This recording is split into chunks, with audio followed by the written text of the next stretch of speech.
नमस्कार प्यारे विद्यार्थियों, सभी का रसायन विज्ञान की इस क्लास में स्वागत है। आज हम नया चैप्टर अपना शुरू कर रहे हैं, पी ब्लॉक तत्व।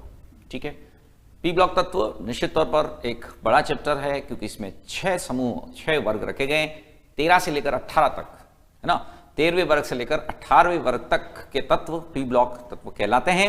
एक एक करके हम इन सभी वर्गों की बात करते चले जाएंगे। हर वर्ग को हम बेसिकली 3 हिस्सों में बांट कर करेंगे, 3 पार्ट्स में हम इसको डिवाइड करके इसका अध्ययन करेंगे। एक आपका जो होगा वो जनरल कैरेक्टरिस्टिक वाला होगा, सामान्य गुणों से संबंधित प्रश्न कैसे कैसे आते हैं। एक आपका उसके कंपाउंड्स के बारे में जानकारी देंगे, उनकी स्ट्रक्चर के बारे में जानकारी देंगे, और एक आपका फाइनली उनकी रिएक्शंस। ठीक है ना, यही आता है पी ब्लॉक से। तो 3 भागों में हर एक वर्ग को बांटा जाएगा, including your boron family, carbon family, ऐसे करके पूरे 6 वर्ग को हम देखेंगे। फिलहाल आज जो हम बात शुरू कर रहे हैं वह अपनी 13वें वर्ग से कर रहे हैं। अधिक समय न लगाते हुए हम मुद्दे की बात पर आते हैं। 13th ग्रुप जिसको हम बोरोन फैमिली भी कहते हैं, इसको बोरोन फैमिली पहले सदस्य के नाम पर नाम दिया जाता है उस वर्ग का, तो बोरोन फैमिली कहते हैं। निश्चित तौर पर पहली बात तो यह जानने योग्य है कि भैया इसमें कौन कौन से एलिमेंट रखे गए हैं और उनका सिंबल क्या है, उनका परमाणु क्रमांक क्या है। तो आपने इसे याद किया होगा, ऐसी हमें उम्मीद है आपसे। पीरियोडिक टेबल के दौरान हमने इसकी शॉर्ट ट्रिक वगैरह सारी बता रखी हैं आपको। परमाणु क्रमांक क्या होते हैं बेटा? इसका 5 है, इसका 13 है, इसका 31 है, इसका 49 है और इसका 81 यानी 81 है। तो यह इनके क्या है? परमाणु क्रमांक। इनमें जो बात ध्यान देने योग्य है वो बताते जाता हूं। बोरोन जो है वो बेटा अधातु है, यह एकमात्र इस वर्ग में अधातु है, और शेष सभी क्या हैं? आपकी धातु। यानी कि जो शेष सभी हैं वह धातु हैं, मेटल है। ये बोरोन जो है वह आपकी अधातु है। ठीक है ना, बोरोन अधातु है, शेष सभी यहां धातु है। कुछ बातें और इसमें जाने और समझें। जो बोरोन है ना वह अधातु होने के बावजूद भी बहुत कठोर स्ट्रक्चर रखता है, उच्च गलनांक दर्शाता है, क्योंकि इसकी बहुलकीय वृहद संरचना होती है, जाइंट स्ट्रक्चर। जैसे कि हीरे के अंदर एक जाइंट स्ट्रक्चर होती है ना, जुड़ जुड़ के आपस में कार्बन बहुत बड़ी संरचना, कॉम्पैक्ट स्ट्रक्चर बना देते हैं, वैसे ही यहां पर होता है। तो बोरोन क्या होता है? अधातु होने के बावजूद भी बोरोन अपनी वृहद जाइंट, इसको बोलते हैं बहुलकीय, मैं इंग्लिश में भी लिख दूंगा, बहुलकीय संरचना के कारण, वृहद बहुलकीय संरचना के कारण क्या दर्शाता है? उच्च गलनांक दर्शाता है। कठोर भी होता है, हालांकि मेटल नहीं है ये, फिर भी स्टिल यह उच्च गलनांक दर्शाता है, यानी कि हाई मेल्टिंग पॉइंट शो करता है, उच्च गलनांक दर्शाता है। ठीक है ना, यह वृहद जाइंट, इसको हम बोलते हैं बेटा, इसको हम बोलते हैं जाइंट पॉलीमरिक स्ट्रक्चर।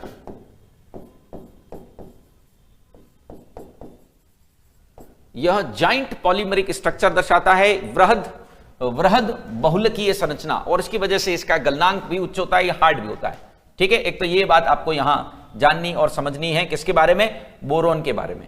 एक और बात यहां जान लीजिए, जो गैलियम है, एक और बिंदु देखिए, जो भी लिखा गया पॉइंट है वो सब आपके एग्जाम के हिसाब से काम के मान के चलें। तो गैलियम जो होता है ना, Ga, उसका गलनांक जो है ना बेटा, वो काफी हद तक रूम टेम्परेचर जैसा है, लेकिन उससे थोड़ा सा हाई है। तो गैलियम का गलनांक 29.7 डिग्री सेल्सियस लगभग होता है। तो क्या इसे कमरे के ताप पर द्रव कहा जा सकता है? तो नहीं कहना चाहिए। गर्मियों के दिनों में तो चलो कह सकते हो, लेकिन स्टैंडर्ड रूम टेम्परेचर तो 25 ही माना है ना साइंटिफिकली। तो 25 डिग्री पर तो ये नहीं गलेगा ना। तो इसीलिए रूम टेम्परेचर पर लिक्विड के फॉर्म में सिर्फ मरकरी रहती है। कई जगह आपको ये दोनों ऑप्शन मिल सकते हैं साथ में, तो पर उसको यदि हम वास्तविक में देखें तो ये 29.7 डिग्री होने की वजह से 25 डिग्री पे तो नहीं गलेगा ना। सो Ga का गलनांक 29.7 डिग्री होता है। ये कमरे के ताप पर तो द्रव नहीं है, लेकिन उससे थोड़ा ऊपर के ताप पर द्रव हो जाता है। और इसका उपयोग जैसे मरकरी का उपयोग करते हैं ना थर्मामीटर में, वैसे ही इसका भी उपयोग किया जाता है, लेकिन उच्च ताप मापने वाले थर्मामीटर, है ना। तो 29.7 डिग्री सेल्सियस होता है इसका उपयोग इसका जो हम यूज करते हैं ना, कहां किया जाता है, इसका उपयोग कहां किया जाता है, उच्च ताप मापने हेतु प्रयुक्त, उच्च ताप मापने हेतु प्रयुक्त तापमापियों में किया जाता है। यानी कि शरीर के ताप की बात नहीं हो रही है, कहीं और ज्यादा टेम्परेचर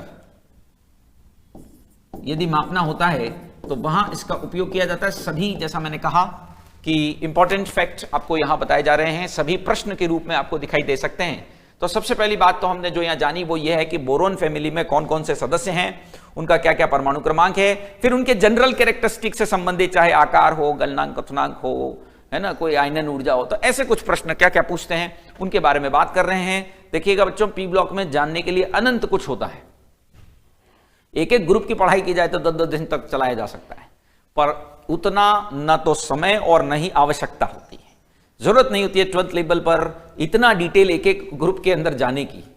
प्रश्न इससे मैक्सिमम 2 प्रश्न आते हैं, 3 आ सकते हैं, तीसरा पर वो केमिकल बॉन्डिंग से मिला जुला आता है। एक्चुअली पी ब्लॉक और केमिकल बॉन्डिंग दोनों को जोड़ के, या पी ब्लॉक और पीरियोडिक टेबल दोनों को जोड़ करके प्रश्न दिया जाता है। प्योर पी ब्लॉक कहूं तो 2 प्रश्न आएंगे, ठीक है ना। तो उसी हिसाब से थोड़ा सा तो समय इसको हमको ज्यादा देना पड़ेगा, लेकिन इतना भी नहीं इमोशनल हो जाना है कि पी ब्लॉक में ही चलते चलें पूरे। अकार्बनिक से सारे के सारे प्रश्न तो पी ब्लॉक के नहीं आ जाएंगे, ठीक है ना। जो जरूरी चीजें वो जरूर हम कवर करते हुए चलेंगे। तो ये कुछ पॉइंट मैं लिखा रहा हूं, आगे बढ़ते हैं। सामान्य इलेक्ट्रॉनिक विन्यास इनका क्या होगा बच्चों, जनरल इलेक्ट्रॉनिक कॉन्फ़िगरेशन जिसको हम बोलते हैं, सामान्य इलेक्ट्रॉनीय विन्यास, जनरल इलेक्ट्रॉनिक कॉन्फ़िगरेशन इनका होता है NS2NP1। सामान्य इलेक्ट्रॉनिक विन्यास इनका होता है NS2NP1। तो इसकी संभव ऑक्सीकरण अवस्थाएं कौन कौन सी नजर आती हैं आपको, इसकी कौन कौन सी पॉसिबल ऑक्सीडेशन स्टेट है, संभव ऑक्सीकरण अवस्था, ऑक्सीकरण अवस्था इनकी कौन कौन सी आपको लगती है कि पॉसिबल हैं। एक तो +1 हो सकती है और एक +3 हो सकती है। क्यों बच्चों, जब इस इलेक्ट्रॉन का इस्तेमाल होगा तो वो +1 हो जाएगी, और अंदर वाले का भी होगा तो +3 हो जाएगी, समझे।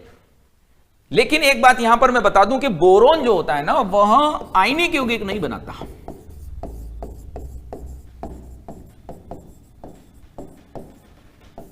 बोरोन आयनिक यौगिक नहीं बनाता। ये +1 +3 हो सकती है पर सहसंयोजक के रूप में। ऑक्सीडेशन स्टेट आयनिक यौगिकों के अंदर होती है जो वास्तव में चार्ज होता है, और सहसंयोजक यौगिकों में तो हम हाइपोथेटिकली प्रोड्यूस करते हैं, उन पर तो हम बॉन्ड ब्रेक कर करके ना हम प्रोड्यूस करते हैं। तो वैसे बोरोन आयनिक यौगिक नहीं बनाता। ऐसा किस वजह से होता है, उच्च आयनन ऊर्जा के कारण। ये बात ध्यान रखें, यहां पर एक पॉइंट लिख दिया है कि वो इस तरह से आयनिक कंपाउंड वो बनाने में इंटरेस्टेड क्यों नहीं है, क्योंकि आयनिक कंपाउंड बनाने के लिए उसको ये इलेक्ट्रॉन निकालने पड़ेंगे, और ये इलेक्ट्रॉन निकाल पाना उसके लिए संभव नहीं है, बहुत ज्यादा ऊर्जा लगने वाली है।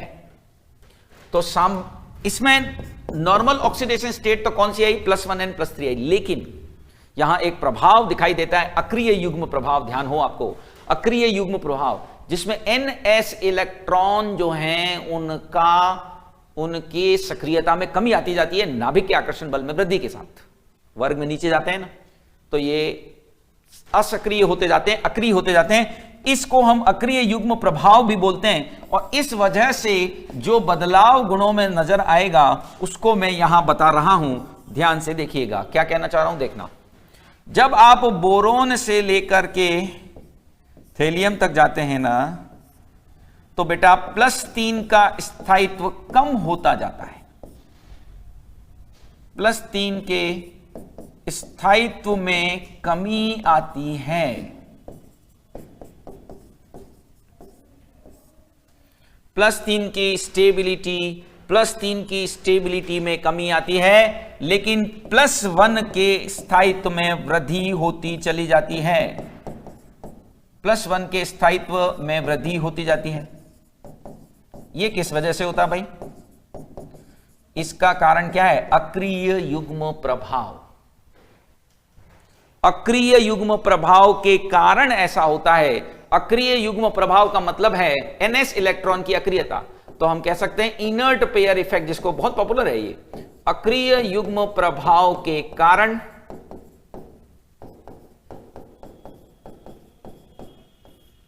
ns इलेक्ट्रॉन वर्ग में या ns इलेक्ट्रॉन अभिक्रिया में या यौगिक निर्माण में भाग नहीं लेते।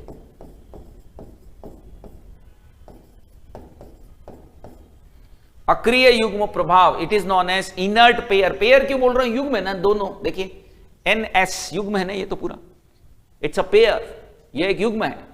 तो NS अक्रिय युग्म प्रभाव, जिसको बोलते हैं की वजह से, अक्रिय युग्म प्रभाव के कारण NS इलेक्ट्रॉन अभिक्रिया में भाग नहीं लेते, इसी से +1 के स्टेबिलिटी में वृद्धि होती जाती है। अक्रिय युग्म प्रभाव होता ही क्यों है? क्योंकि नाभिक का आकर्षण बल बढ़ता चला जाता है विभिन्न प्रकार के संकुचनों के प्रभाव के चलते। पीरियोडिक टेबल के टाइम पर भी हमने अक्रिय युग्म प्रभाव का वर्णन किया था।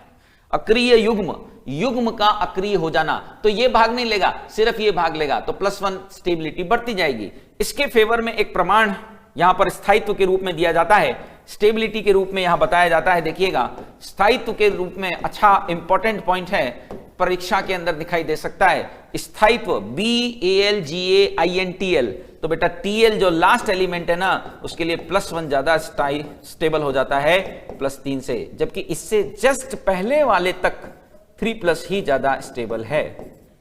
धीरे धीरे स्थायित्व बढ़ता जा रहा है +1 का, पर लास्ट एलिमेंट में आकर के तो मामला चेंज ही हो जाता है, उलट जाता है, परिवर्तन आ जाता है। कहने का मतलब है लास्ट वाले में जाकर चेंज आ जाता है।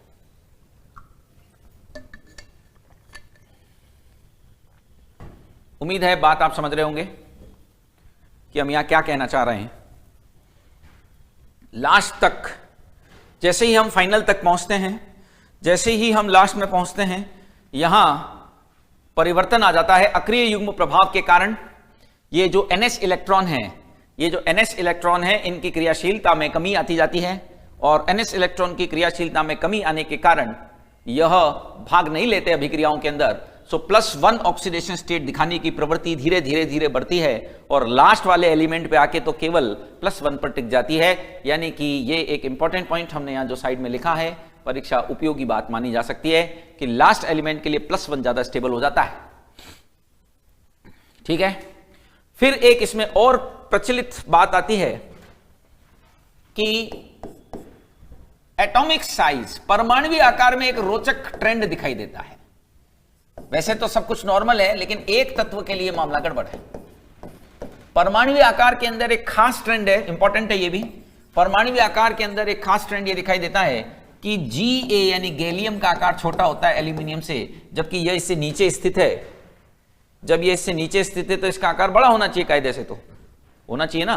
देखो क्या है, कौन कौन एलिमेंट है अपने, boron, aluminium, gallium, indium, thallium. अब इस गैलियम की बात हो रही है, ये 5, ये 13, ये 31, 49, 81, तो ये जो बेटा गैलियम है ना, ये गैलियम रहा। इससे जस्ट पहले आपके कौन से तत्व आ जाते हैं? संक्रमण तत्व। पहली बार संक्रमण तत्व का इंट्रोडक्शन होता है यहां पर, और जिनमें पाया जाता है संकुचन। संकुचन किस वजह से? क्योंकि D की परिरक्षण क्षमता कम होती है। तो ये जो संक्रमण तत्व हैं, इनमें पाए जाने वाले संकुचन का असर इसके आकार पे भी पड़ता है, और इसका आकार एल्यूमिनियम से छोटा हो जाता है। तो ये एक विशेष क्रम है। देखिए कैसे, गैलियम से पूर्व, मैं वर्णन कर रहा हूं उसका, गैलियम से पूर्व पहली बार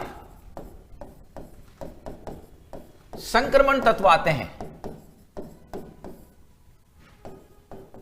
इससे पहले संक्रमण तत्व नहीं होते।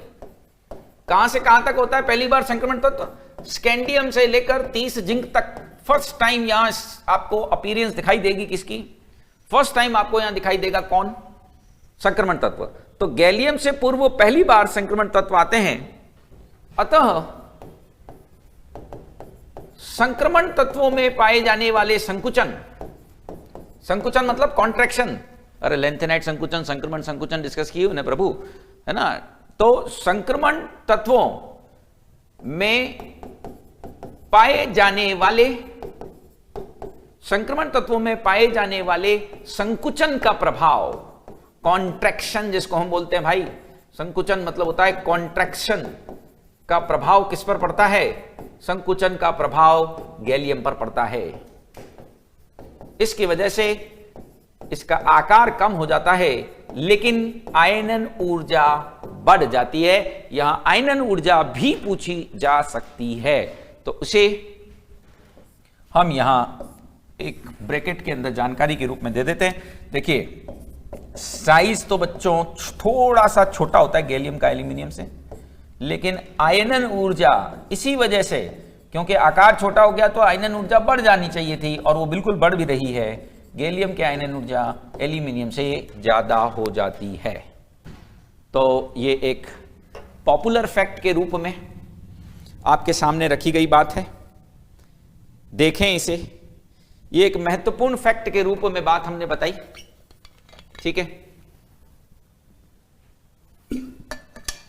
कि जब हम एल्यूमिनियम से, ध्यान से सुने और समझें, कि जब हम एल्यूमिनियम से गैलियम की ओर जाते हैं तो आकार नॉर्मली बढ़ना चाहिए था।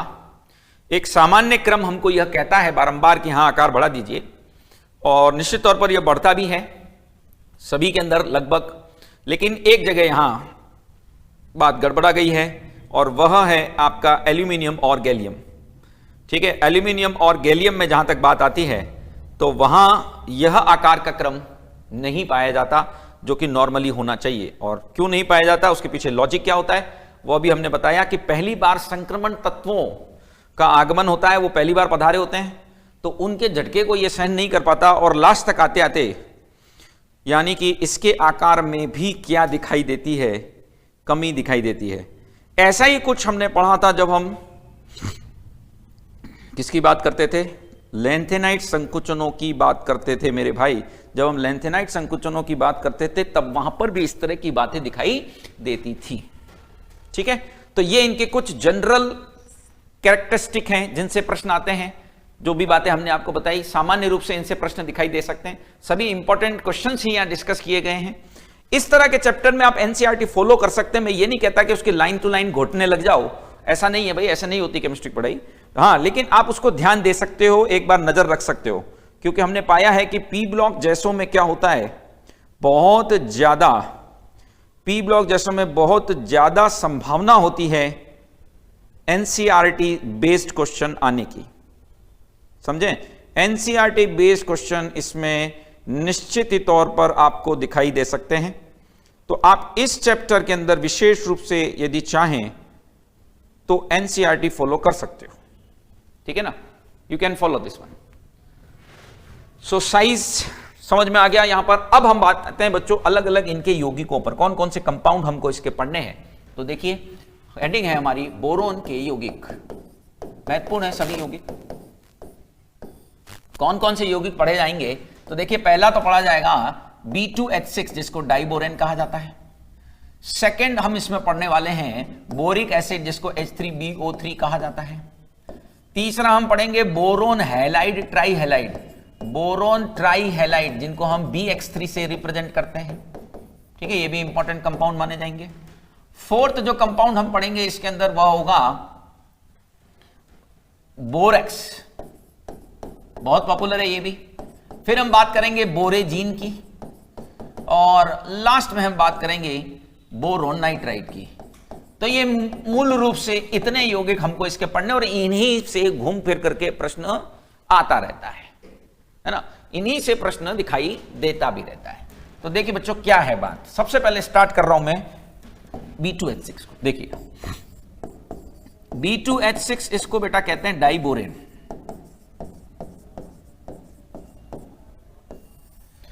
डाइबोरेन क्या है, BH3 का डाइमर है ना, बोरोन हाइड्राइड द्विलक के रूप में रहता है। बोरोन हाइड्राइड यानी कि आपका BH3 रहता ही प्रकृति में कैसा है, द्विलक यानी डाइमर के रूप में रहता है। यह ध्यान रखें पहली बात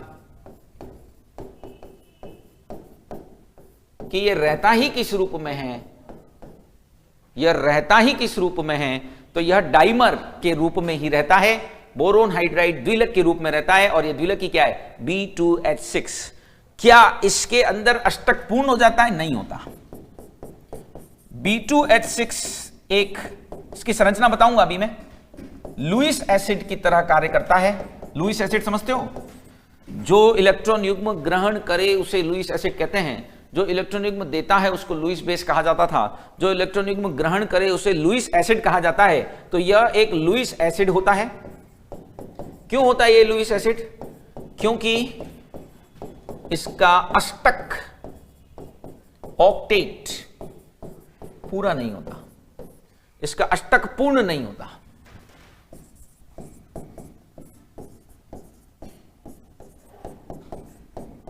इसका ऑक्टेट कंप्लीट नहीं होता। जिसका ऑक्टेट कंप्लीट नहीं होता वो तो गारंटी है कि लुईस एसिड की तरह काम करेगा ही करेगा, उसका तो जिम्मेदारी है। लुईस एसिड कौन होते हैं भाई? लुईस एसिड वो होते हैं जो इलेक्ट्रॉन युग्म ग्रहण करते हैं। क्यों इलेक्ट्रॉन युग्म ग्रहण करते हैं? कई कारण होते हैं, लेकिन उसमें से सबसे प्रचलित कारण क्या माना जाता है कि इनका ऑक्टेट पूरा नहीं है, इनको इलेक्ट्रॉनों की कमी पड़ रही है। क्योंकि इलेक्ट्रॉनों की कमी पड़ रही है तो इलेक्ट्रॉन युग्म ग्रहण करेंगे। अब आती है बात इसके अंदर स्ट्रक्चर की, संरचना। बड़ी पॉपुलर संरचना है इसकी, देखिएगा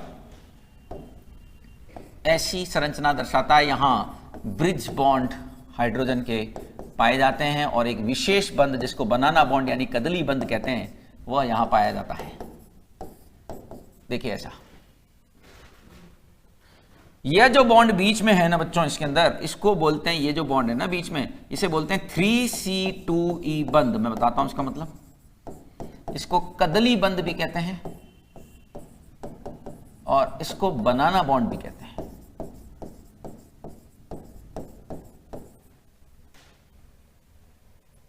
ये सारे नाम है इसके, ठीक है। इसे कदली बंध भी कहा जाता है, इसे बनाना बॉन्ड भी कहा जाता है, इसे 3C2E बॉन्ड भी कहा जाता है। 3C2E का मतलब एक आम बंध कैसा होता है, साधारण बंध कैसा होता है, एक नॉर्मल बंध को क्या कहते हैं? 2C2E मतलब 2 सेंटर 2 इलेक्ट्रॉन, मतलब 2 ही केंद्र होते हैं उसमें और 2 ही इलेक्ट्रॉन होते हैं, होता है। अरे नॉर्मली जैसे ये बॉन्ड है, ये वाला बॉन्ड है, ये कितनों के बीच में है? 2 के बीच में है, और इसमें इलेक्ट्रॉन भी कितने इन्वॉल्व है? 2 इलेक्ट्रॉन है। नॉर्मल जो होते हैं वो 3C2E होते हैं, लेकिन ये जो BHB बंध है ना, ये जो बीच वाला, ये जो बंध है वो 3C2E है। मतलब 3 सेंटर है इसके अंदर और 2 ही इलेक्ट्रॉन है।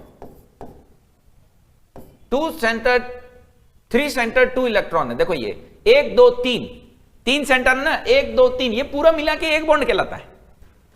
ये पूरा मिला के एक बॉन्ड है। तो ये 3 सेंटर 2 इलेक्ट्रॉन बॉन्ड है। 3 इसमें केंद्र हैं, 2 इसमें इलेक्ट्रॉन है, तो it is 3 centre 2 electron. Hydrogen कभी भी 2 बॉन्ड थोड़ी ना बना सकता है, तो ये कुल मिला के एक बॉन्ड है भाई। ये पूरा मिलाकर के एक बॉन्ड कहलाएगा, क्योंकि हाइड्रोजन के लिए 2 बॉन्ड बनाना तो उसके बस का है ही नहीं। हमको ये बात तो मालूम ही है कि वो 2 बॉन्ड तो कैसे बना सकता है बताइएगा? वो 2 बॉन्ड तो बना ही नहीं सकता ना किसी सूरत में। तो ये 3 सेंटर 2 इलेक्ट्रॉन बॉन्ड है, जिसको बनाना बॉन्ड भी कहते हैं। इसकी अपीयरेंस इस तरह की है, इसीलिए कहते हैं ये नाम। देखो ये ऐसा दिखता है ना, ये देखो, ये बॉन्ड की बात हो रही है, ये ठीक है। इसमें बॉन्ड एंगल भी आपसे पूछे जा सकते हैं, उनके हम यहां सेपरेट चर्चा कर लेते हैं। देखिए बॉन्ड एंगल की जहां तक बात है बच्चों, कुछ और पैरामीटर्स इसके पूछे जाते हैं, मैं बताता हूं। ये ऐसा है,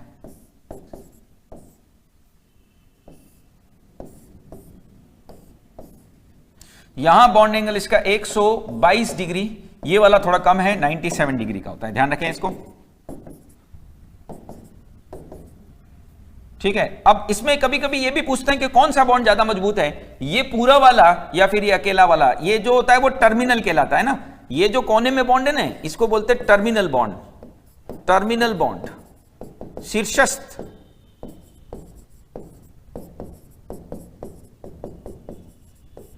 और बीच वाला जो है वो 3C2E या कदली बंध है, टर्मिनल बॉन्ड। तो ध्यान रखना कि इसकी तुलना में ये पूरा बॉन्ड ज्यादा मजबूत है।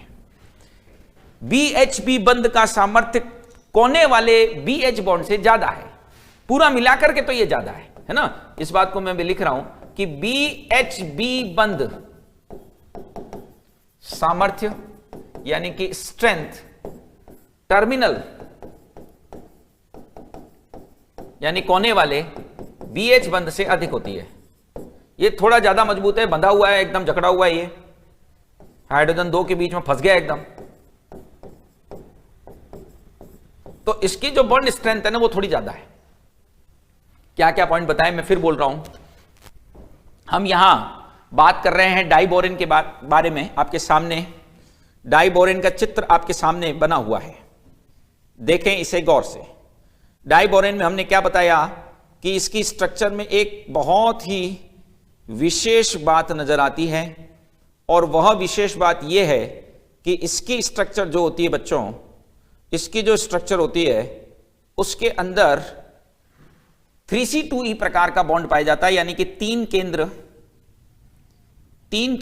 2 इलेक्ट्रॉन, जिसको हम बोल सकते हैं 3 केंद्र 2 इलेक्ट्रॉन प्रकार का बॉन्ड इसके अंदर दिखाई देता है। यह बॉन्ड इसलिए विशेष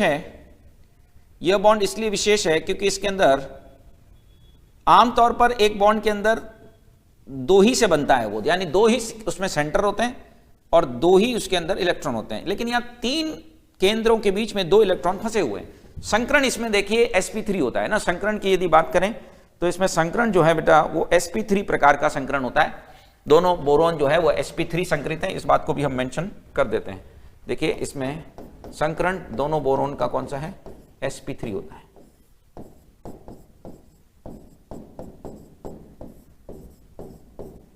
संकरण यानी कि हाइब्रिडाइजेशन, जिसको हम जानते ही अच्छे से, वह sp3 होता है। देखिए इससे संबंधित एक प्रश्न भी यहां दिखाई देता है कभी कभी। देखिए क्वेश्चन के रूप में बात कर रहा हूं, प्रश्न कैसा आता है देखो।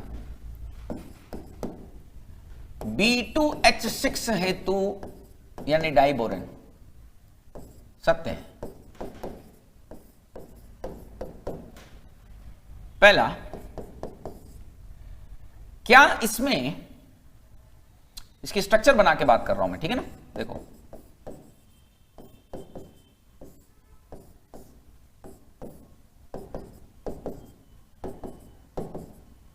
यहां बॉन्ड लेंथ लिखी हुई है, बंध लंबाई का कुछ मान वैल्यू दे रखा है x1 और ये x2। तो देखिएगा फर्स्ट ऑप्शन है कि x1 is greater than x2 या x1 is less than x2। ये ध्यान रखना, बंध लंबाइयां है ना। इस बंध के लंबाई के बारे में हमने बात की हुई है, ये बॉन्ड लेंथ की बात कर रखी है x1 x2। फिर क्या यह समतलीय है, यानी कि प्लेनर है। क्या इसे हम प्लेनर कहेंगे, क्या इस स्ट्रक्चर को हम प्लेनर कह सकते हैं? क्या यह एक प्लेनर संरचना आपको नजर आती है? ठीक है। और फिर बात आती है कि बोरोन, क्या इसमें sp2 संकरित होता है क्या?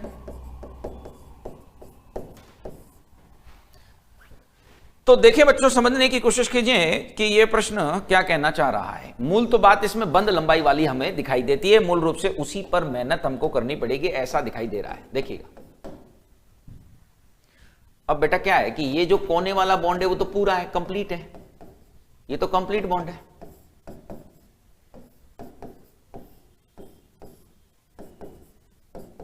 It's a complete bond.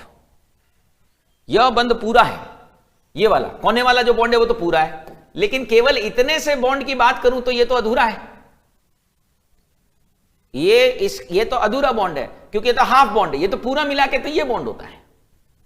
आप देख रहे हैं भाई साहब, ये पूरा बॉन्ड मिला करके एक बॉन्ड कहलाता है, तो ये तो आधा ही हुआ।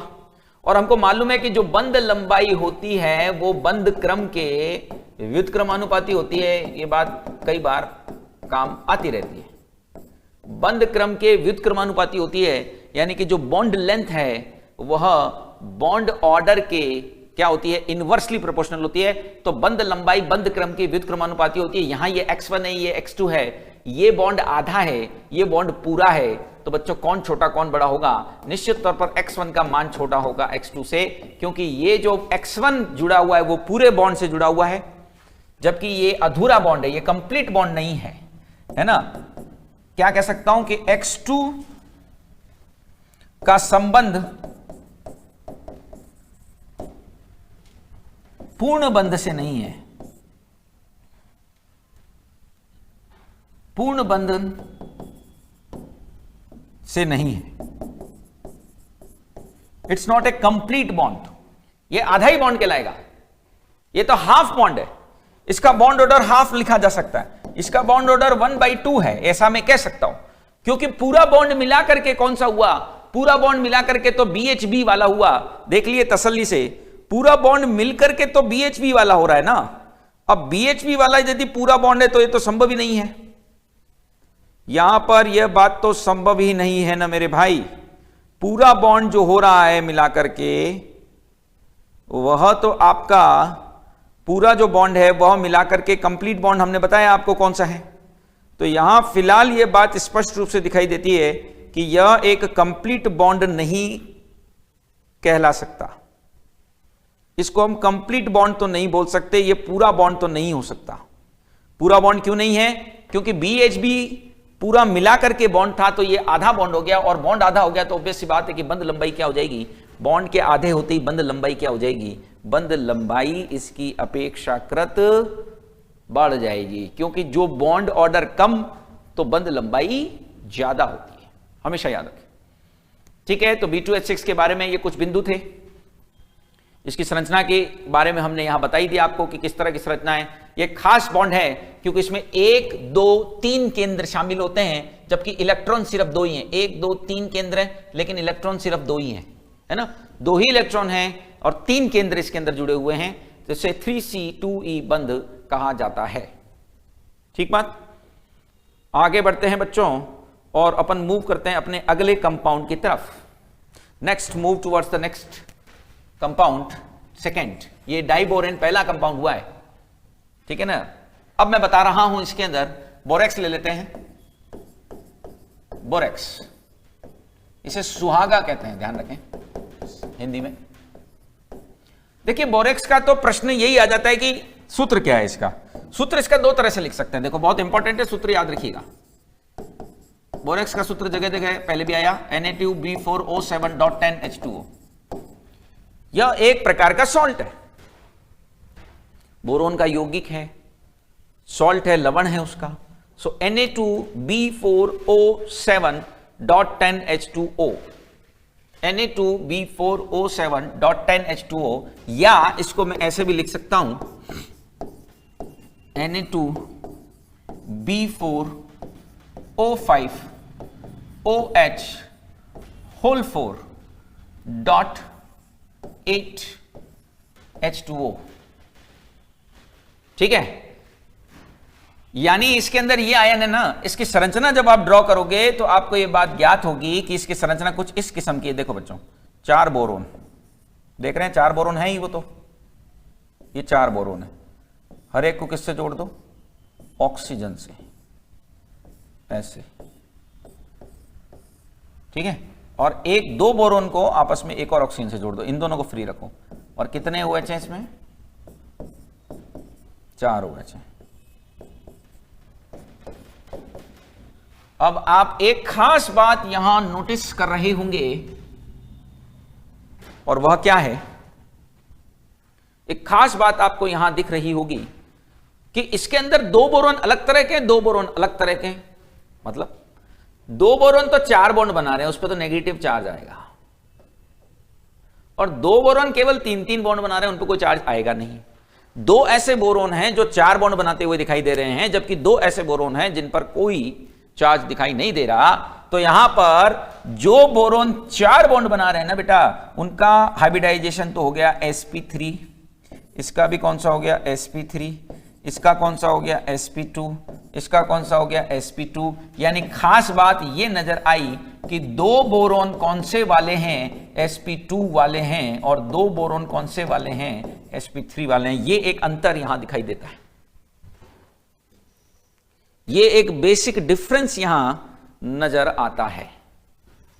देख लीजिए, यह एक बेसिक डिफरेंस यहां नजर आता है कि 2 तो जो बोरोन है वो sp2 वाले हैं और 2 बोरोन sp3 वाले। ऐसा प्रश्न भी आता है कि बोरेक्स के अंदर बोरोन का संकरण होता है। ठीक, क्लियर है, ये कैसे स्ट्रक्चर बनाइए समझ गए होंगे। एक और बिंदु जान लीजिए कि Na2B4O7.5H2O को ज्वेलर्स बोरेक्स कहते हैं। सोनी लोग जो होते हैं वह इसका उपयोग करते हैं। शायद उनको पता भी हो, यदि कोई बच्चा इस तरह की जानकारी रखता हो या उसके परिवार में कोई इस तरह का कार्य करता हो तो उसको शायद ध्यान हो कि ऐसे प्रकार का एक मतलब सुहागा इसको हम बोलते हैं, इसका उपयोग करते हैं वे, इसका उपयोग किया जाता है। ठीक है ना, दे आर यूजिंग बोरेक्स, वो अपने कार्यक्रमों में इसका उपयोग करते हैं। यानी जो ज्वेलरी वगैरह बनाते हैं ना तो वहां इसका उपयोग करते हैं। तो 5H2O क्रिस्टलाइन वाटर के अंदर बाकी सब सेम है ना। अब जाने कि एक परीक्षण होता है, सुहागा से एक परीक्षण भी किया जाता है, उसको भी हाथों हाथ यहां पढ़ लेते हैं। सुहागा मन का परीक्षण, क्या इससे मन का पता लगाते हैं कि चंचल है कि नहीं है? नहीं। अरे भैया ये कहता है बोरेक्स बीट टेस्ट, मणका नहीं होती, मणका माला के अंदर जो छोटे दाने होते हैं उसको कहते हैं ना बोरेक्स बीट टेस्ट बोलते हैं इसको। ये बच्चों एक ड्राई टेस्ट है, शुष्क परीक्षण। ज्वाला परीक्षण को याद कीजिए, वो भी एक शुष्क परीक्षण था। किसका? क्षारीय मूलकों का, बेसिक रेडिकल का शुष्क परीक्षण है, ड्राई टेस्ट। क्या काम आता है? विभिन्न धातु आयनों के परीक्षण में इसका उपयोग किया जाता है। जैसे वहां धातु उस बुनसेन फ्लेम को, बुनसेन फ्लेम मतलब एक प्रकार की ज्वाला का नाम है, फ्लेम का नाम है, बुनसेन नामक साइंटिस्ट के नाम पर रखा गया। सो बुनसेन फ्लेम को एक विशेष कलर देते थे। वैसे ही धातुएं सुहागा के साथ यदि गर्म की जाएं तो एक विशेष कलर का मणका बनाती हैं, बीड बनाती हैं। तो यह भी परीक्षण है, मैं इसके बारे में वर्णन कर देता हूं कि विभिन्न धातु आयन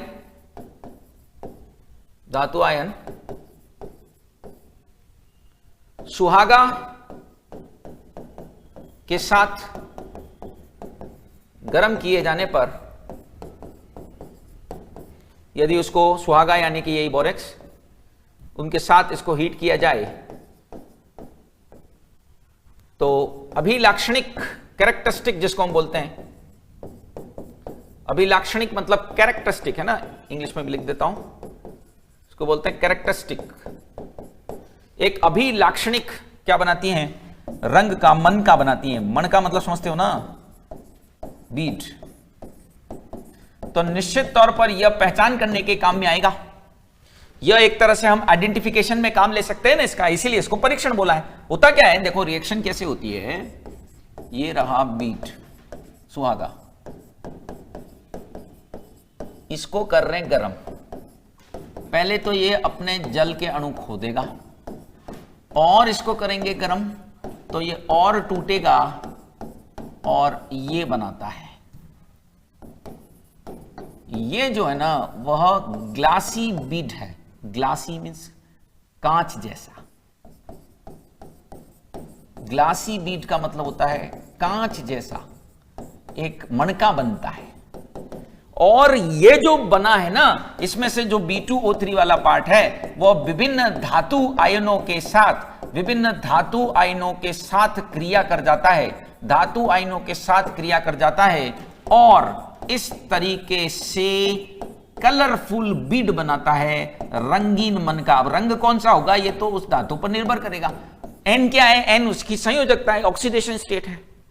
एन देख लीजिए, इस टेस्ट को क्या किया हमने, एन यहां पर क्या है, उसकी संयोजकता है, यानी कि उसके लिए यह क्या है, ऑक्सीडेशन स्टेट को व्यक्त कर रहा है। It shows the oxidation state. ठीक है, ये मणका वाली बात हो गई। ये बात हमने यहां कर ली कि बोरेक्स बीड टेस्ट होता क्या है, what is actually the borax bead test is. तो इसका उपयोग हम करते हैं विभिन्न जगह। इसका उपयोग किया जाता है आयनों के परीक्षण में, विभिन्न जगह का मतलब है मूल रूप से इसका उपयोग किसमें किया जाता है, तो आयनों के परीक्षण के अंदर इसका हम उपयोग करते हैं। इसे कहते हैं बोरेक्स बीड टेस्ट यानी सुहागा मन का परीक्षण। ठीक है, इसको यहां से हटा दिया जाए। एक बात बस इसमें नोट कर लेना कि ये जो रंगहीन आयन है ना, उनके साथ ये कलर नहीं बनाता, यानी मूल रूप से संक्रमण धातुओं के लिए इस परीक्षण का उपयोग किया जाता है, जिनमें पहले से कोई ना कोई रंग हो। जो कलरलेस है, व्हाइट कलर के हैं भाई, रंगीन तो मेनली यही होते हैं, बाकी तो जिंक हुआ ना, ये कैल्शियम हुआ ना, ये सब तो रंगहीन होते हैं। मेनली आपके जो संक्रमण तत्व हैं वो रंगीन है ना। तो मैं ये बात भी यहां लिख रहा हूं कि रंगहीन धातु आयन जैसे कि एल्यूमिनियम हो सकता है या जिंक हो सकता है, इस तरीके के, है ना। हेतु सुहागा मण का परीक्षण,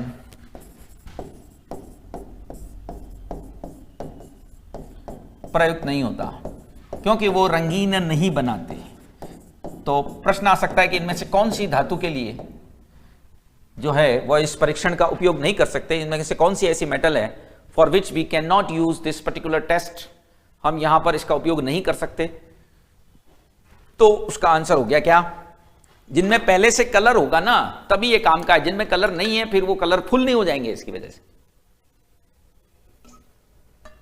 तो ये बात हुई बच्चों सुहागा यानी बोरेक्स के बारे में। क्या क्या जानना था मैंने सारी जानकारी आपको दे दी, कौन सा संकरण मिलता है, क्या फॉर्मूला होता है।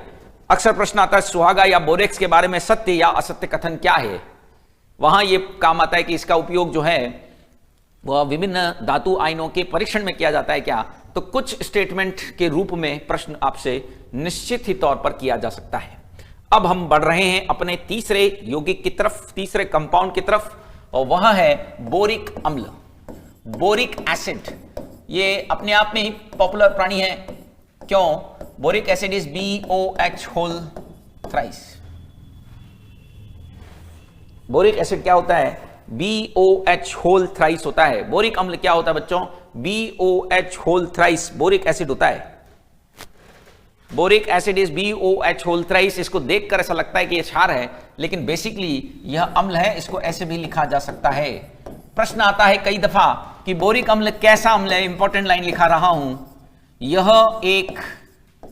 यह दुर्बल, वीक है, काफी ज्यादा वीक, दुर्बल एकल क्षारीय मोनोबेसिक, यानी एक ही H+ दे सकता है, वो भी ये नहीं देता बल्कि पानी से निकालता है। बताता हूं अभी, एकल क्षारीय लुईस अम्ल है। महत्वपूर्ण बात ब्रैकेट में लिख रहा हूं कि यह प्रोटोनिक अम्ल नहीं है,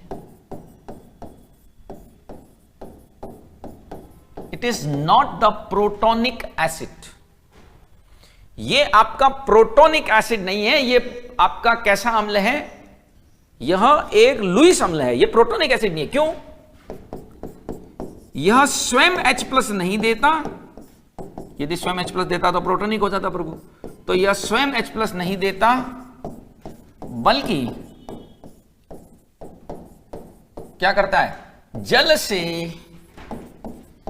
से H+ निष्कासित करवाता है, यानी उसको मजबूर करता है कि भाई तू दे जल H+। यह खुद जो है, यह स्वयं जो है वह H+ नहीं देता है, बल्कि यह जल से H+ निकलवाता है। कुछ इस तरह की रिएक्शन है, देखो बच्चों इसकी, BOH whole thrice whenever treated with the water, what we are getting here, क्या मिलेगा हमको, देखिए यह मिल जाएगा BOH होल 4 -+H+। तो ये जो H+ आया बेटा, दिख रहा है हमको यहां पर कि एक H+ तो ये दे पा रहा है बिल्कुल, लेकिन ये जो एक H+ दे रहा है वो कहां से आया है बच्चों, ये आया है किससे, जल से।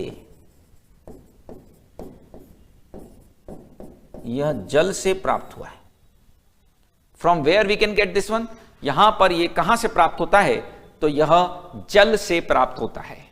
ये जो H+ आया है वो जल से आया है, यानी कि इसने नहीं दिया, अरे इसने देखो ना OH- को ग्रहण कर लिया और यहां से H+ रिलीज करवा दिया। तो ये प्रोटोनिक एसिड इसीलिए कहना लायक नहीं है क्योंकि यह प्रोटॉन स्वयं नहीं देता, बल्कि जल से प्रोटॉन को निष्कासित जरूर करवा सकता है। एक प्रश्न और यहां देखने में आता है इसी रिएक्शन से संबंधित, देखो, cis 1,2-diol प्रकार के यौगिक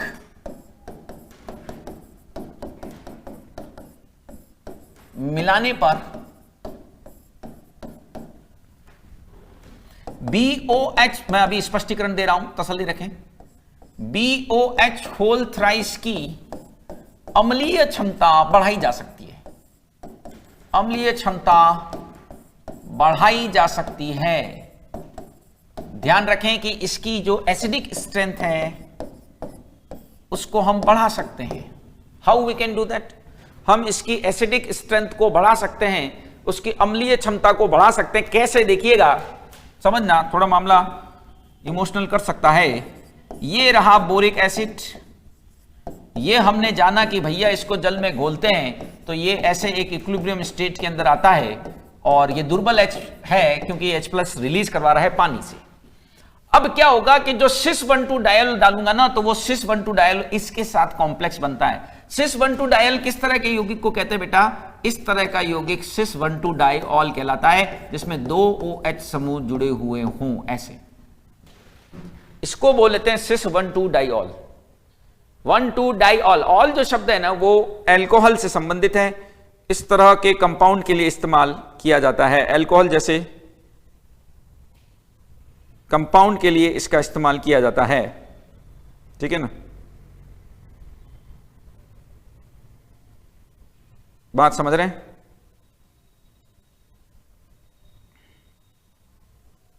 कि हम क्या कहना चाह रहे हैं। देखो बच्चों, क्या होगा कि यदि ये इसके साथ कंबाइन होगा तो हमेशा से हमको मालूम है सामने इधर जाएगा, और इधर जाएगा तो H+ की मात्रा क्या होती जाएगी? सांद्रता क्या होती जाएगी? बढ़ती जाएगी। With the time the concentration of H+ increases, तो इसकी स्ट्रेंथ ज्यादा हो जाएगी, यह प्रबलता की ओर बढ़ता जाएगा। क्योंकि हमको मालूम है इस साम्य में से यदि मैं इसे यहां से हटाता हूं तो ये अग्र दिशा में जाएगा। इसको हटाने का काम कौन करेगा? ये यौगिक, ये इसके साथ संकुल बनाता है। तो ये बात मैं यहां मेंशन कर देता हूं कि सिस डाइऑल जो होगा BOH होल 4- के साथ क्या बनाएगा? संकुल बनाता है।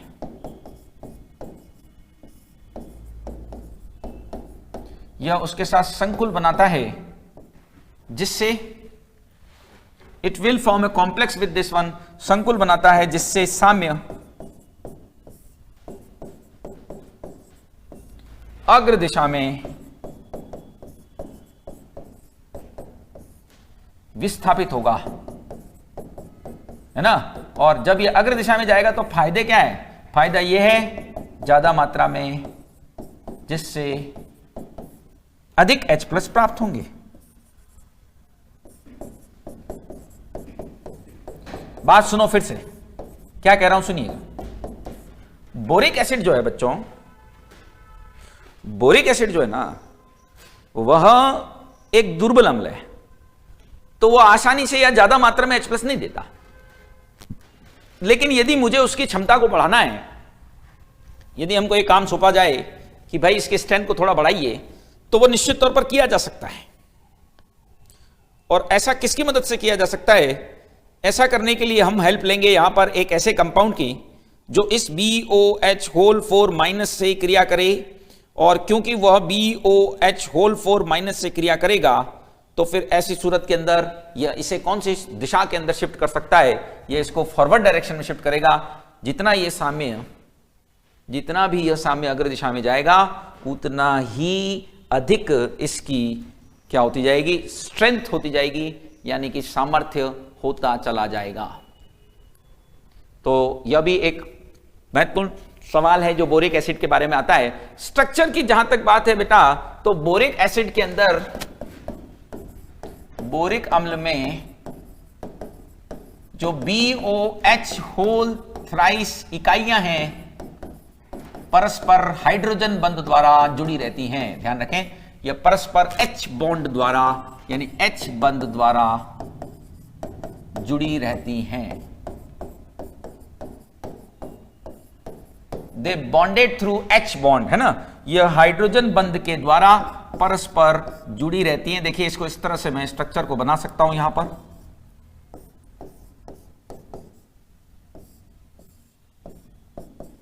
ये ऐसे आपस में जुड़ी रहेंगी। ये एक इकाई है, ठीक है ना, ये एक यूनिट है। ऐसी एक यूनिट यहां पर और बना रहा हूं, ये एक और दूसरा कलर के बनाता हूं। बोरोन भी खुश हो जाएगा कि भाई वाह, कई चित्रकार मिले। तो ये ऐसा है,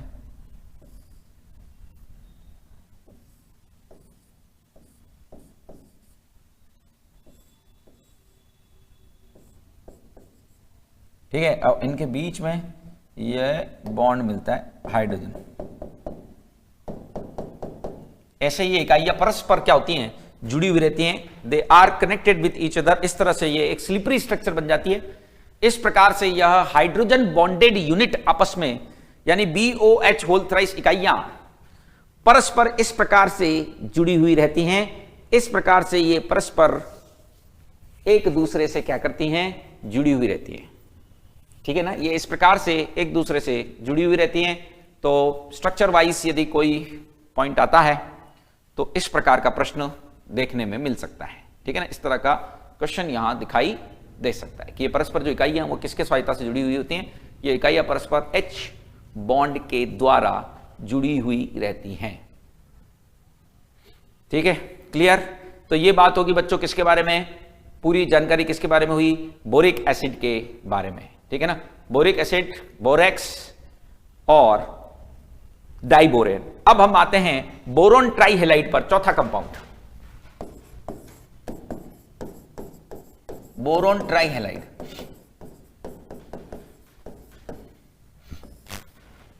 इसको हम रिप्रेजेंट करते हैं BX3 से। इसको हम व्यक्त करते हैं किससे, BX3 से। बोरोन ट्राइहेलाइड BX3 क्या है, इसमें एक ही प्रश्न BX3 में दिखाई देगा सदैव, क्या लुईस अम्लीय प्रकृति है ना। क्या होता है, BX3 अपूर्ण अष्टक के कारण, यानी इनमें ये बात आयनिक साम्य के वक्त भी बताई गई थी कि अपूर्ण अष्टक के कारण ड्यू टू इनकंप्लीट ऑक्टेट, अपूर्ण अष्टक के कारण किसकी तरह कार्य करते हैं, ड्यू टू इनकंप्लीट ऑक्टेट ये किसकी तरह कार्य करते हैं, लुईस अम्ल की तरह कार्य करते हैं। इनकी आपेक्षिक क्षमता का क्रम बड़ा पूछा जाता है, लुईस अम्ल की तरह कार्य करते हैं। They act as Lewis acid because of this अपूर्ण अष्टक। लेकिन इनकी लुईस अम्लीय क्षमता का जो क्रम होता है वो बड़ा रोचक है और इंपॉर्टेंट भी। लुईस अम्लीय प्रकृति का क्रम,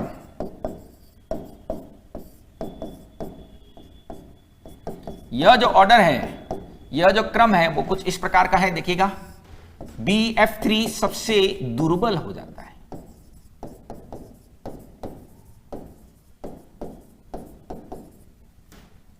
ये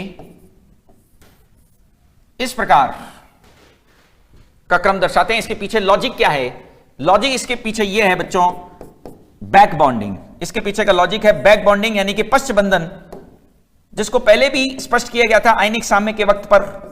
ये क्या होता है बेटा, बैक बॉन्डिंग क्या चीज है, मुख्य बंध के अलावा जो बॉन्ड बनता है उसको बैक बॉन्डिंग कहते हैं। ये फ्लोरीन से इसको इलेक्ट्रॉन मिलते हैं, यहां इस तरह से, ये फ्लोरीन से इसको इलेक्ट्रॉन मिलते हैं ना, इसको इलेक्ट्रॉन की सप्लाई होती है। क्योंकि बेटा बोरोन के पास इलेक्ट्रॉन की कमी है, फ्लोरीन के पास इलेक्ट्रॉन पड़े हैं। हालांकि कंप्लीट बॉन्ड नहीं होता, आंशिक बॉन्ड होता है।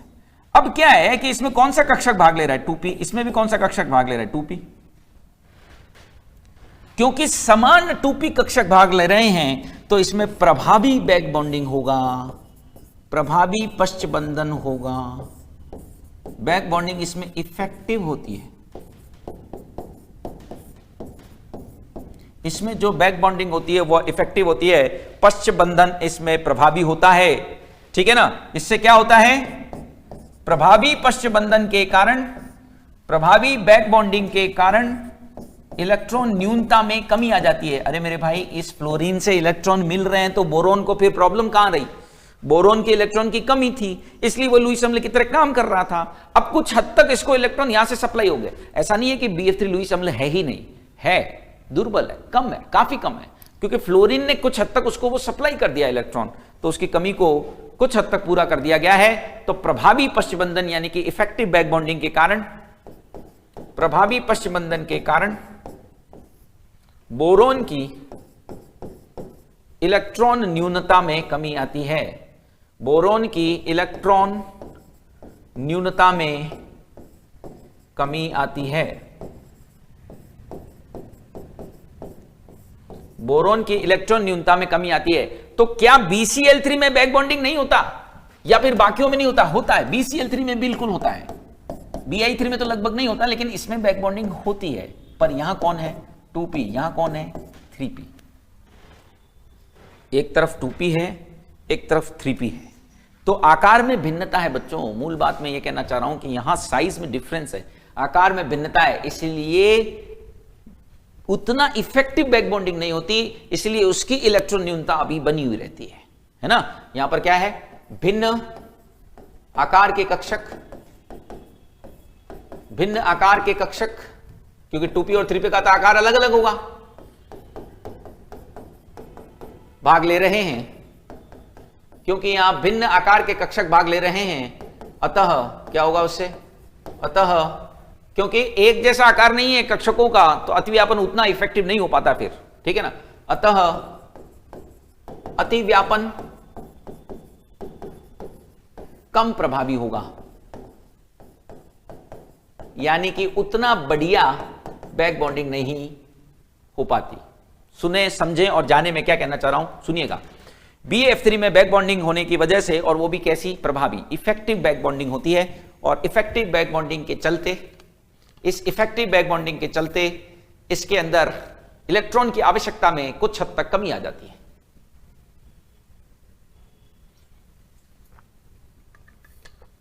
इस इलेक्ट्रॉन की आवश्यकता में हुई कमी की वजह से ही इसकी लुईस अम्लीय प्रकृति घट रही है। देख लीजिए, जो लिखा हुआ है उसको देखें एक बार। लुईस अम्लीय प्रकृति में कमी का कारण आप समझ रहे हैं? ठीक है, लुईस अम्लीय प्रकृति में कमी का आप कारण समझ रहे होंगे।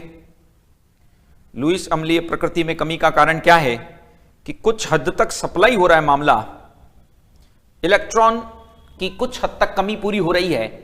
यह कमी बाकियों में उतनी प्रभावी रूप से नहीं पूरी हो पा रही, क्योंकि उतना इफेक्टिव बॉन्ड भी तो नहीं बन पा रहा, उतना इफेक्टिव बॉन्ड नहीं बन रहा। और बॉन्ड उतना इफेक्टिव नहीं बन रहा, कौन सा बॉन्ड बेटा? Back bonding, पश्चबंधन। पश्चबंधन उतना प्रभावी नहीं है यहां। The back bonding is not so effective.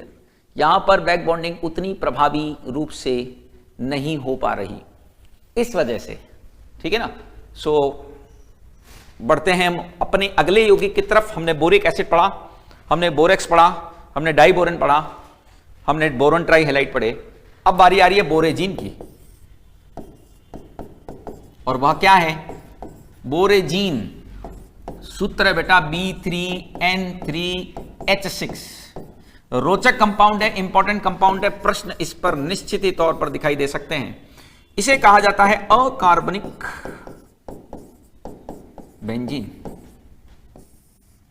इसे अकार्बनिक बेंजीन भी कहते हैं, इसे बोरेजोल भी कहा जाता है, या बोरेजोल भी कहा जाता है, सब इसी के नाम है।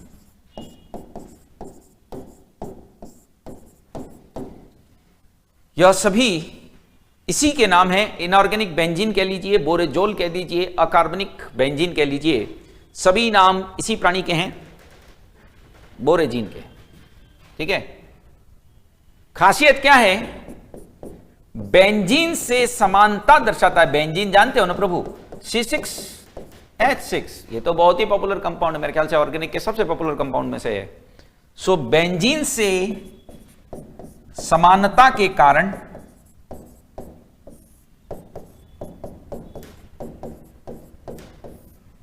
बेंजीन से सिमिलरिटी के चलते, समानता के चलते इसे अकार्बनिक बेंजीन, क्योंकि है तो ये इनऑर्गेनिक पदार्थ, ऑर्गेनिक पदार्थ तो यह है नहीं, है ना, इसे इनऑर्गेनिक बेंजीन कहा जाता है। क्या समानता है अभी बताता हूं, कई समानता है एक्चुअली, स्ट्रक्चर वाइज बड़ी समानता है इसके अंदर, दिखाई देगी, जिसको हम यहां ड्रॉ कर रहे हैं आपके लिए। देखिए क्या स्ट्रक्चर है इसकी और कैसे ये बेंजीन से, बेंजीन क्या होता है बेटा, ऐसा ऐसा बताया जा सकता है बेंजीन को। इसका जो डबल बॉन्ड है वो हालांकि घूमता रहता है, जानते होंगे। ऐसा मैं इस बेंजीन को दर्शा सकता हूं। ये अनुनाद इसमें मिलता है, रेजोनेंस इसमें मिलता है बेंजीन में। ये बेंजीन है और इसी का बिछड़ा हुआ भाई बोरेजीन।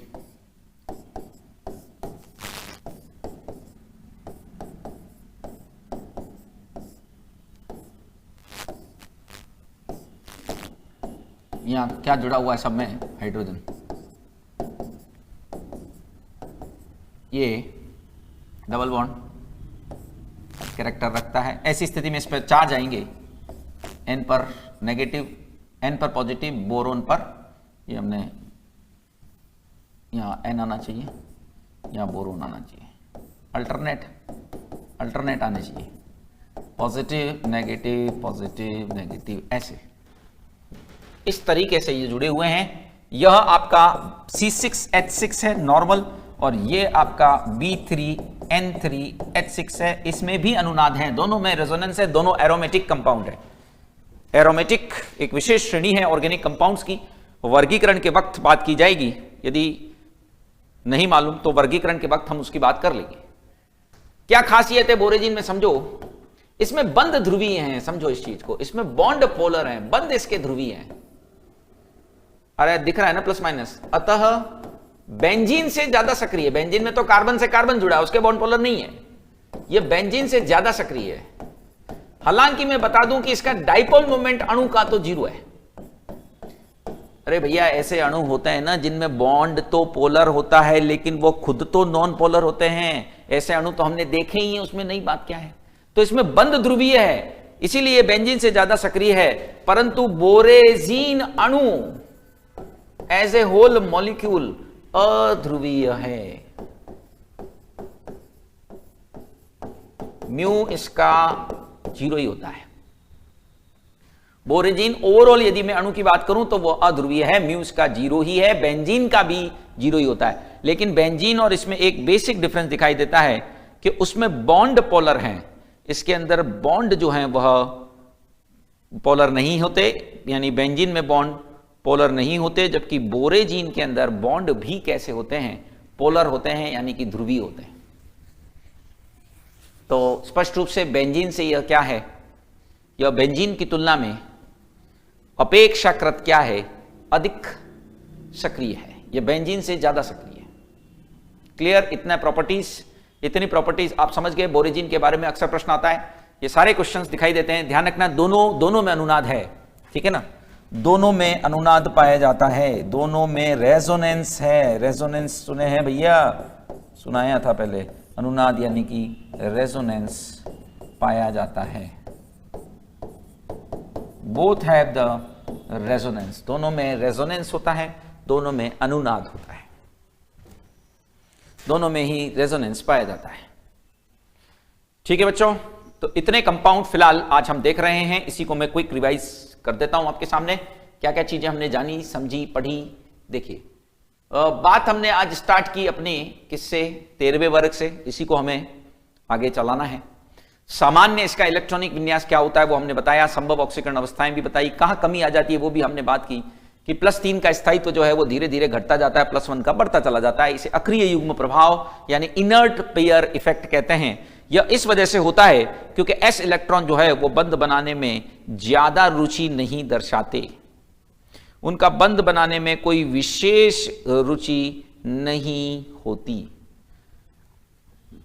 ठीक है, क्योंकि नाभिक उनको पकड़ के रखता है मजबूती के साथ।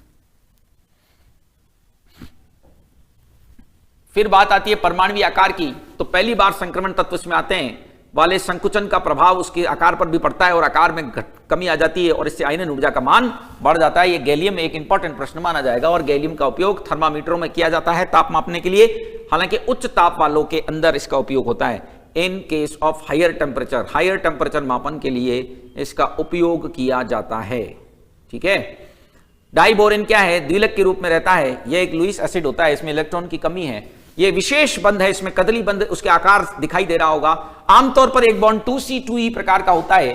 2C2E प्रकार का होता है, लेकिन यह इस तरीके का बॉन्ड है जिसमें ब्रिज की तरह हाइड्रोजन काम कर रहा है, बनाना की तरह दिखाई दे रहा है, इसलिए इसका नाम है 3C2E। क्यों है मैंने स्पष्ट कर दिया, 3 सेंटर है, 1 2 3, इलेक्ट्रॉन 2 ही हैं। ये पूरा मिला के एक बॉन्ड है, पूरा मिला के एक बॉन्ड है, तो ये आधा हुआ, ये आधा हुआ, एक इस तरह से ट्रीट कर सकते हो, पूरा मिला के एक बॉन्ड है, ठीक है ना। B2H6 के लिए क्या सत्य है वो बात हमने कही, मैंने बता दिया, इसके अंदर जो भी क्वेश्चन बन सकता था वो हमने स्पष्ट किया ही है, क्या सत्य है क्या सत्य है वो वाली बात। फिर सुहागा यानी बोरेक्स, महत्वपूर्ण यौगिक सूत्र भी आता है इसका, प्रश्न भी आता है इस पर, स्ट्रक्चर पर कितने कितने बोरोन कौन कौन से संकरण अवस्थाओं में मौजूद हैं, पॉपुलर सवाल है। 2 बोरोन sp2 हैं, 2 बोरोन sp3 हैं। जो 4 बॉन्ड बना रहा है बेटा उस पर नेगेटिव चार्ज आएगा और वह sp3 हो जाएगा। जो 4 बॉन्ड बना रहा है उस पर नेगेटिव चार्ज आएगा और वह कैसा हो जाएगा, sp3 हो जाएगा। और 2 बोरोन आपके कौन से वाले हैं, sp2 वाले हैं। 2 बोरोन sp2, 2 बोरोन sp3। सुहागा मन का परीक्षण के अंदर क्या करते हैं, मणका लगाते हैं, इसमें एक तरह से कलरफुल मणका या बीड्स बनाई जाती है और जो रंगीन धातुएं हैं उनके साथ मिलकर के एकदम ग्लासी मटेरियल बनता है, कांच जैसे मन के बनते हैं। यह पहचान करने के काम आता है, ड्राई टेस्ट एक तरह का। बोरिक अम्ल क्या है, दुर्बल है, एकल क्षारीय है, हाइड्रोजन देता है लेकिन यह जल से निकाल कर देता है, खुद नहीं देता, इसीलिए इसको कहा कि प्रोटोनिक एसिड नहीं है। It is not the protonic acid, यह एक प्रोटोनिक एसिड नहीं है। अब क्यों नहीं है प्रोटोनिक एसिड वो मैंने अभी आपको बताया। यह प्रोटोनिक एसिड इसलिए नहीं है क्योंकि H+ खुद नहीं दे पाता, बल्कि यह जल से निष्कासन करवाता है, यानी कि यह वाटर से निकाल करके ही यहां इसको जो है H+ अवेलेबल करा पाएगा। फिर हमने बात की इसके अंदर हाइड्रोजन बॉन्ड है, बिल्कुल है, परत संरचना है, परतें आपस में हाइड्रोजन बॉन्ड के सहारे एक दूसरे से क्या होती हैं, जुड़ी हुई रहती हैं, ठीक है ना, एक दूसरे से हाइड्रोजन बॉन्ड के सहारे ये जुड़ी हुई हैं। फिर बात की लुईस अम्लीय प्रकृति की, Lewis acid nature, Lewis acid प्रकृति की हमने बात की। लुईस एसिड के अंदर हमने बात की कि Bi3 की लुईस अम्लीय प्रकृति जो है वह क्या होती है, कम होती है। लुईस एसिड प्रकृति Bi3 की ज्यादा, BF3 की कम, क्योंकि उसमें बैक बॉन्डिंग है। बैक बॉन्डिंग क्या है, एक मेन बॉन्ड बनने के बाद जो बॉन्ड बनता है उसको बैक बॉन्डिंग कहते हैं, यानी पश्चबंधन। पश्चबंधन के केस में ये इलेक्ट्रॉन युग्म इसको दे सकता है ना, और उससे ये पूरा बॉन्ड नहीं है, प्रॉपर नहीं है, तो इससे इसके इलेक्ट्रॉन न्यूनता में कमी तो आती है पर पूरी तरह से नहीं, कुछ हद तक कमी आ सकती है। आप कह सकते हैं कुछ हद तक कमी यहां दिखाई देती है, ठीक है। बोरेजीन हमने कहा बिल्कुल बेंजीन से मिलता जुलता कंपाउंड है, उसके समान गुण दर्शाता है, उसी के समान संरचना होती है, रेजोनेंस भी पाया जाता है यानी अनुनाद पाया जाता है, और निश्चित तौर पर यह उससे अधिक सक्रिय है। यह अधिक सक्रिय है क्योंकि इसमें बॉन्ड पोलर है, हालांकि मॉलिक्यूल पोलर नहीं है। मॉलिक्यूल अभी भी नॉन पोलर है, दोनों एरोमेटिक है, दोनों के अंदर रेजोनेंस पाया जाता है। अनुनाद यानी इलेक्ट्रॉन घनत्व का घूमना, पाई इलेक्ट्रॉन का जो भी स्थानीकरण है उसको हम अनुनाद कहते हैं। थोड़ी बहुत चर्चा हमने की थी केमिकल बॉन्डिंग के टाइम पर अनुनाद, आगे डिटेल आएगा ऑर्गेनिक में, ठीक है। फिलहाल बच्चों आज के लिए इतना ही, कल हम इसको कंटिन्यू करेंगे इसी ग्रुप को। Thank you for watching.